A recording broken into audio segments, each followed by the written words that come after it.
Hello, मैं दिनेश आप सभी का स्टडी बॉक्स में स्वागत करता हूं।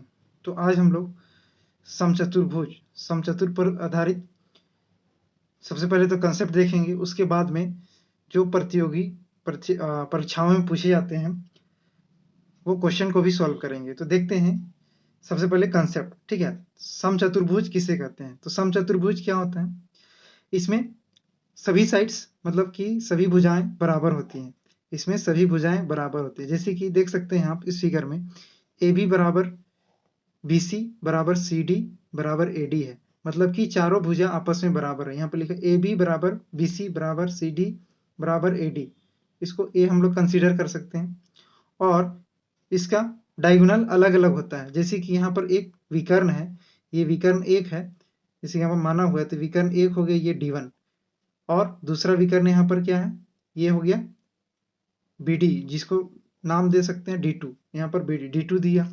तो इसमें दोनों विकर्ण जो होते हैं वो अलग अलग होते हैं, दोनों का मेजरमेंट एक नहीं हो सकता है। मतलब ऐसे लिख सकते हैं इसको कि AB is not equal to BD, ठीक है, क्योंकि दोनों विकर्ण आपस में बराबर नहीं होते हैं, डायगोनल बराबर नहीं होते हैं। और एक खास बात कि विकर्ण यहाँ पर सपोज दैट बिंदु O पर एक दूसरे को प्रतिच्छेद कर रहे हैं, तो हमेशा समचतुर्भुज के विकर्ण मतलब रोम्बस का विकर्ण एक दूसरे को 90 डिग्री पर समद्विभाजित करते हैं। मतलब कि यहाँ पर भी 90 डिग्री बनेगा, यहाँ पर भी 90 डिग्री बनेगा, यहाँ पर भी 90 डिग्री बनेगा, और यहाँ पर भी, ठीक है। तो इससे हम लोग को 4 समकोण त्रिभुज मिल जाता है। और क्या बोलेंगे, विकर्ण एक दूसरे को समद्विभाजित करते हैं, मतलब कि यहाँ से लिख सकते हैं कि OA बराबर OC होगा, ठीक है। OA बराबर OC is equal to AC/2 लिख सकते हैं। और यहाँ पर OB बराबर OD is equal to BD/2 ऐसे करके लिख सकते हैं। तो क्या हो गया कि समचतुर्भुज का सभी भुजाएं बराबर होती हैं आपस में, विकर्ण बराबर नहीं होता है, लेकिन एक दूसरे को 90 डिग्री में समद्विभाजित करता है, एक दूसरे को 90 डिग्री में विभाजित करेगा और बराबर बराबर होगा जो भी। अब इसका क्या है, इसका फॉर्मूला लिखते हैं कि कैसे हम लोग चतुर्भुज है समचतुर्भुज, उसका क्षेत्रफल ज्ञात कर सकते हैं, फाइंड कर सकते हैं। तो समचतुर्भुज का क्षेत्रफल बराबर क्या हो सकता है, हाफ D1 इंटू D2। ये D1 क्या है, पहला डायगोनल जो कि यहाँ पर ये AC है, ये D2 दूसरा डायगोनल है, दूसरा विकर्ण है, ये हो गया। तो इसको ऐसे भी लिख सकते हैं, हाफ 1/2 गुना विकर्णों का गुणनफल। तो इसको याद कर लेना है, तब आगे हम लोग इससे रिलेटेड क्वेश्चन बना पाएंगे।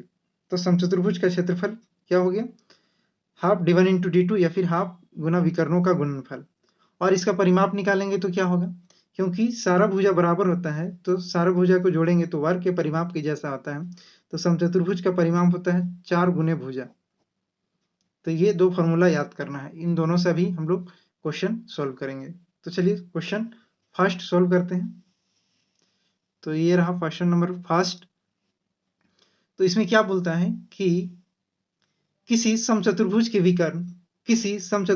विकर्ण क्रमशः 16 सेंटीमीटर तथा 12 सेंटीमीटर है। क्या हुआ, एक समचतुर्भुज है तो समचतुर्भुज ऐसे बनेगा, ठीक है, बिल्कुल इसका नाम दे सकते हैं ABCD, एक समचतुर्भुज है जिसके विकर्ण क्रमशः, तो ये हो जाएगा कितना, ये हो गया 16 सेंटीमीटर, और दूसरा विकर्ण का लंबाई दिया हुआ है ये है 12 सेंटीमीटर, ठीक है। दोनों विकर्ण पता चल गया, इसको D1 इक्वल टू 16 सेंटीमीटर और D2 इक्वल टू 12 सेंटीमीटर हो गया। तो इसका क्षेत्रफल ज्ञात कीजिए। तो क्षेत्रफल का फॉर्मूला क्या होता है, समचतुर्भुज का क्षेत्रफल बराबर होता है हाफ D1 इंटू D2, मतलब विकर्णों का गुणनफल। तो क्या हो जाएगा इसमें हाफ, ठीक है। D1 कितना है 16 और D2 कितना है 12। इसको सिंप्लीफाई करेंगे तो 2 8 16 और 12 8 गुना करना पड़ेगा तो 96 सेंटीमीटर स्क्वायर, क्योंकि सारा सेंटीमीटर में है तो यहाँ पर सेंटीमीटर में ही आएगा।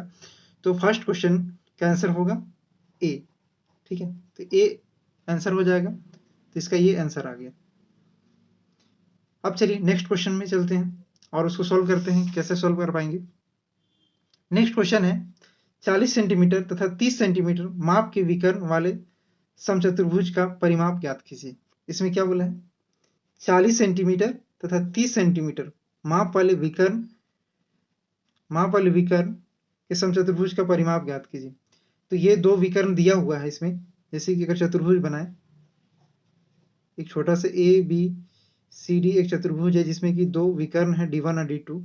तो इसमें D1 दिया हुआ है कितना है, 40 सेंटीमीटर, और D2 दिया हुआ है दूसरा विकर्ण जो कि 30 सेंटीमीटर है। ठीक है, 30 सेंटीमीटर है। तो इसमें परिमाप ज्ञात करना है। तो परिमाप, समचतुर्भुज का परिमाप बराबर क्या होता है, जानते हैं, 4 इंटू ए क्या है, यहाँ पर भुजा है। क्या हमारे पास भुजा है, नहीं है, तो भुजा निकालना पड़ेगा। ठीक है, अब अभी हम थोड़ा देर पहले बताया गया था कि विकर्ण, समचतुर्भुज के विकर्ण एक दूसरे को समकोण पर समद्विभाजित करते हैं। तो यहाँ पर 90 डिग्री का बनता है। तो आप यहाँ पर कंसीडर कर सकते हैं कि ए सी बी ये क्या बनेगा, एक समकोण त्रिभुज बनेगा। इसको अगर ऐसे फिगर यहाँ पर इसको ऐसे ड्रॉ करें तो ये हो जाएगा। ठीक है, यहाँ पर ओ, यहाँ पर ए और यहाँ पर सी। तो अगर D1 अगर ये हो गया D1 और इसको D2 मान लेते हैं, BD को D2, 30 है D2, तो ये समद्विभाजित होकर के क्या हो जाएगा, OC यहाँ पर हो जाएगा D1 का हाफ, मतलब कि 20 सेंटीमीटर ये हो जाएगा। और OA कितना हो जाएगा, सॉरी यहाँ पर ये हो गया, ये लिए है ना COD, तो यहाँ पर OC हो गया 20, यहाँ पर OD हो जाएगा कितना, 30 का आधा 15। तो ये एक समकोण त्रिभुज बन गया है और ये इसका कर्ण है, हाइपोटेन्यूज है। तो इसको निकाल सकते हैं। तो इसमें इसको निकालने के लिए क्या हम लोग पाइथागोरस थ्योरम यूज करते हैं। तो पाइथागोरस थ्योरम में क्या होता है, h square is equal to p square plus b square. ठीक है, h हाइपोटेन्यूज हो गया, ये परपेंडिकुलर मतलब लंब, और ये आधार, तो ये आधार हो गया, ये लंब हो गया। तो h स्क्वायर इक्वल टू क्या हो जाएगा, 20 का स्क्वायर प्लस 15 का स्क्वायर, तो ये हो गया 400, और इधर 15 का स्क्वायर 225।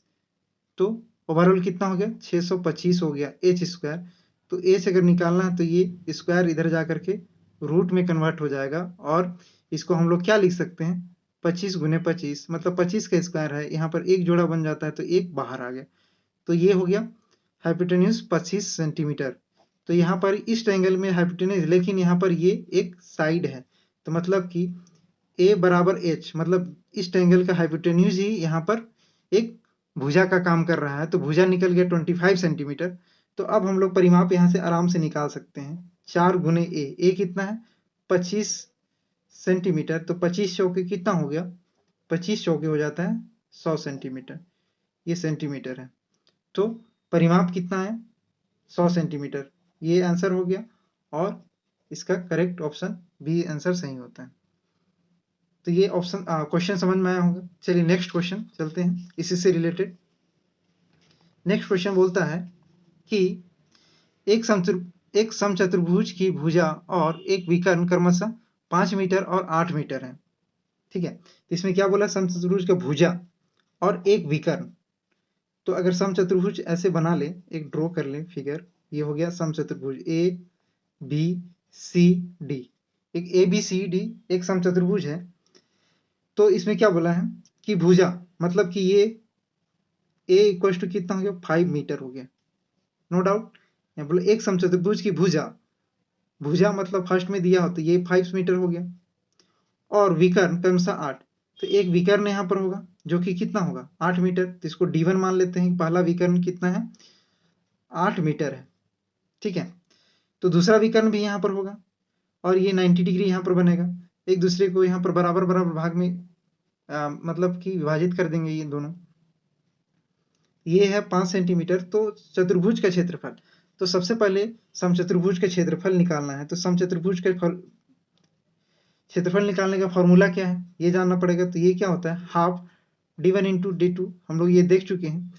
बताइए, हाफ तो पता है, ये पहला डायगोनल भी पता है, मतलब कि पहला विकर्ण भी पता है जो कि ये है, लेकिन दूसरा विकर्ण पता नहीं है जो कि ये है दूसरा विकर्ण। तो इसको पता करना होगा, तब हम लोग निकाल सकते हैं कि समचतुर्भुज का क्षेत्रफल कितना होगा। तो क्या करेंगे इसके लिए, देखिए ये यहाँ पर सपोज दैट ये AC है, तो OC निकालने का क्या होगा, यहाँ से 2 से डिवाइड, क्योंकि ये 4 सेंटीमीटर और ये भी 4 सेंटीमीटर होगा। अब यहाँ से यहाँ तक ये 5 सेंटीमीटर है और ये 90 डिग्री है, तो 90 डिग्री के सामने में ये, इसको फिर से अगर एक त्रिभुज निकाल करके बनाया जाए तो इसको ऐसे बना सकते हैं। ये रहा O, यहाँ पर ये 5 सेंटीमीटर हो जाएगा, ये C, ये हो गया D, ठीक है। ये 5 मीटर है और ये OC 4 मीटर हो गया, ये निकालना है। तो पाइथागोरस थ्योरम से अभी देखें ये कितना निकल जाएगा, मतलब इसको निकालने के लिए सिंपल सा पाइथागोरस थ्योरम यूज करेंगे। तो 25 का स्क्वायर माइनस 4 का स्क्वायर करना पड़ेगा, मतलब 25 माइनस 16, तो ये कितना हो जाएगा 9, और ये OD स्क्वायर, तो OD आ जाएगा अंडर रूट, तो इसको 3 इंटू 3 लिख सकते हैं। तो ये OD आ गया यहाँ पर 3 मीटर। तो अगर OD 3 मीटर है, यहाँ से लेकर के यहाँ 3 मीटर है, तो पूरा BD का लेंथ कितना होगा, इसका 2 गुना होगा, तो 6 मीटर हो जाएगा, ठीक है। तो BD का पूरा लंबाई 6 मीटर हो जाएगा। अब दोनों डायगोनल हम लोग को पता चल गया कि BD 6 मीटर हो गया, इसको हम लोग क्या बोलेंगे कि ये D2 है। तो इसमें से अब हम लोग एरिया निकाल सकते हैं कि हाफ D1 कितना रहा 8 और D2 कितना रहा, यहाँ पर D1 8 है और D2 कितना रहा 6, तो 2 दिया, तो 8 तरीके 24 मीटर स्क्वायर, तो ये इसका आंसर हो गया। तो यहाँ पर 24 मीटर स्क्वायर इसका आंसर हो जाएगा। चलिए इससे रिलेटेड और एक क्वेश्चन करते हैं। तो ये क्वेश्चन रहा हम लोगों के सामने, एक समचतुर्भुज के विकर्ण क्रमशः 2:3 में है, यदि इसका क्षेत्रफल 1200 मीटर स्क्वायर है तो इस चतुर्भुज का भुजा क्या होगा। तो यहाँ पर फिर से दे दिया गया है कि अगर एरिया दे दिया गया, क्षेत्रफल दे दिया गया है, कितना है 1200 मीटर स्क्वायर है, तो समचतुर्भुज का क्षेत्रफल 1200 मीटर स्क्वायर है और इसमें दो जो विकर्ण होते हैं इसका रेशियो दे दिया है। तो हम लोग यहाँ पर इसको लिख सकते हैं कि D1 कितना है 2x है और D2 3x है, ठीक है। अब यहाँ पर हम लोग क्या जानते हैं, समचतुर्भुज का एरिया बराबर हाफ D1 इंटू D2, मतलब कि विकर्णों का गुणनफल, तो ये हो गया। अब D1 का यहाँ पर पता है वैल्यू, यहाँ पर D2 का है, तो यहाँ से लिख सकते हैं 2x और यहाँ पर 3x, तो हाफ D1 कितना है 2x और ये है 3x D2। अब इसको सोल्व करेंगे तो यहाँ कट जाएगा, क्या 2 से 2 कैंसिल हो गया और 3 से यहाँ पर 4 बार में, मतलब इतना आ गया। अब x इंटू एक्स गुना हो करके क्या हो जाएगा, ये एक्स स्क्वायर हो जाएगा। तो एक्स स्क्वायर इक्वल टू कितना रहा 400, तो x का वैल्यू निकालने के लिए यहाँ पर रूट यूज करना पड़ेगा, तो 400 का स्क्वायर रूट निकालेंगे तो आ जाएगा 20 मीटर, ठीक है। तो x का वैल्यू 20 आ गया। तो क्या बोला है, तो समचतुर्भुज की भुजा ज्ञात कीजिए। तो समचतुर्भुज का भुजा यहाँ पर ये है ना, तो सिंपल सा क्या निकालेंगे, पहले तो D1 निकाल लीजिए। तो D1 का कितना हो जाएगा 2 और ये x का वैल्यू कितना है 20, तो एक विकर्ण आ गया 40 मीटर, ठीक है। दूसरा विकर्ण कितना आ गया 3 इंटू 20, दैट मीन्स ये आ गया 60 मीटर, ठीक है। तो दोनों विकर्ण आ गया। अब दोनों का आधा करेंगे, मतलब कि पहला विकर्ण अगर ये 60 है और ये कितना है 40 है, तो इसका आधा यहाँ पर कितना हो जाएगा, ये हो जाएगा यहाँ पर 30 और इधर भी 30 हो जाएगा, और 40 अगर ये है तो ये भी 20 मीटर और ये भी 20 मीटर होगा। तो फिर से यहाँ पर ये क्या बनता है, समकोण त्रिभुज बनता है। तो पाइथागोरस थ्योरम यूज करके हम लोग निकाल सकते हैं। अगर O यहाँ पर दें, चलिए नाम भी लिख लेते हैं ABCD, तो एक त्रिभुज निकालते हैं। यहाँ पर त्रिभुज का नाम क्या होगा, यहाँ पर O, यहाँ पर C और यहाँ पर D। तो D यहाँ पर 20 मीटर है और OC इक्वल टू यहाँ पर 30 मीटर है। तो पाइथागोरस थ्योरम यूज करेंगे तो इसको निकालने के लिए क्या हो जाएगा, CD square is equal to OC square plus OD square. OC कितना है 30 का स्क्वायर,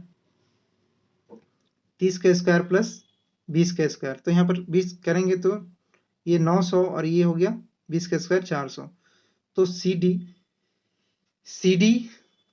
डी बराबर क्या हो जाएगा यहाँ पर, ये अंडर रूट, इसको ऐड करेंगे तो 1300 आ गया। अब सी डी बराबर यहाँ पर 1300 आ गया, तो अब इसको सॉल्व करना पड़ेगा। सी डी बराबर 1300, तो इसको लिख सकते हैं 13 गुने 10 गुने 10। तो यहाँ पर देखिए 10 का एक जोड़ा बन गया, पेयर बन गया, तो 10 यहाँ से बाहर आ जाएगा, तो बचेगा कितना, रूट 13 मीटर। तो सी डी क्या है, सी डी भी एक भुजा ही है, मतलब सी डी बराबर भुजा, तो भुजा कितना है 10 रूट 13 मीटर। तो ये आंसर आ गया कि समचतुर्भुज का भुजा 10 रूट 3 मीटर होगा। दैट मीन्स ऑप्शन ए यहाँ पर सही होता है। तो ये रोम्बस दैट मीन्स समचतुर्भुज से रिलेटेड कॉन्सेप्ट था और उससे असंबंधित कुछ क्वेश्चन थे। तो उम्मीद करते हैं कि आप लोगों को समझ में आया होगा। तो इसी तरीका सीखते रहिए और सिखाते रहिए। जय हिंद, जय भारत।